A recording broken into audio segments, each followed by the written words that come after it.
11 Haziran nokta 6 2026 ben işdeyim.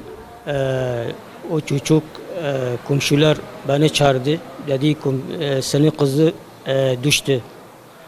Hemen gitti baktı ambulans evde durdu. Baktım çocuk ambulanstan. Ondan sonra hastahane oraya gitti. Baktı durumun iyi değildir. Şırnak gönderdi. Ondan sonra buraya geldi. Baktı doktor dedi yani çocuk iyi değil. Yani tedavim çok lazımdır yani. Balkondan düştü ikinci kat. İkinci kat düştü. O bir tane kuşlar var, kuş. O çocuk belki yemek verir, su vereceğiz. Nasıl düştü bilmiyorum. Ben işteyim. Annesi mutfak yemek yapıyoruz. Öyle oydu.